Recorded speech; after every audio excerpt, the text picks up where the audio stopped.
votre rôle d'intervenant guidé par les classifications des résidents. Dans une unité, chaque geste compte. La façon dont vous observez, intervenez, documentez et communiquez influence directement la sécurité et le bien-être des résidents.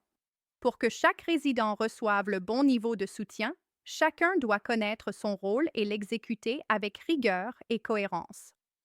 Le rôle de l'intervenant. Vous êtes la personne qui voit le résident au quotidien.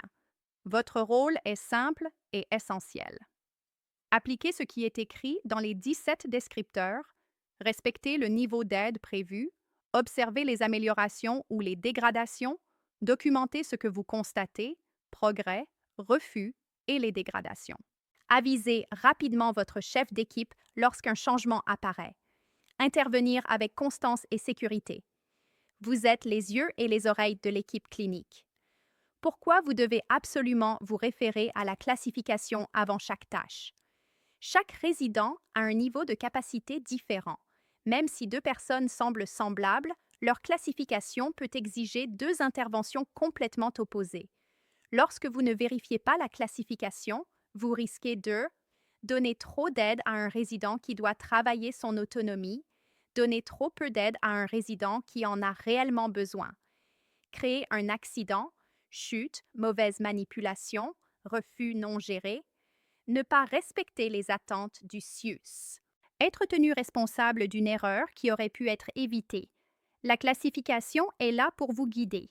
Elle vous dit exactement comment intervenir, à quel niveau d'aide, quoi surveiller et quoi documenter. Sans elle, vous travaillez à l'aveugle. Exemple concret, tâche du quart du matin. Imaginons que vous commencez la routine du matin, aide à l'hygiène et à l'habillage. Avant d'intervenir, vous ouvrez la classification du résident.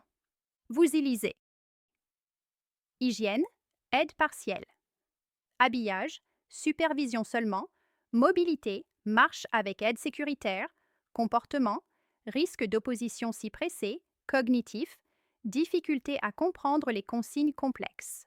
Sans cette information, vous pourriez croire qu'il faut tout faire à sa place ou, au contraire, le laisser tout faire seul.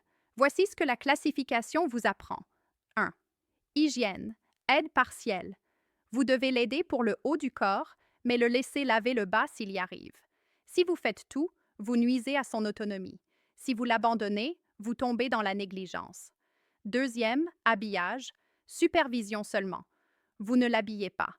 Vous surveillez, guidez et intervenez seulement si nécessaire. Ne pas respecter ce point peut modifier sa progression ou son plan d'intervention. Quand vous prenez 30 secondes pour relire la classification, vous garantissez trois choses.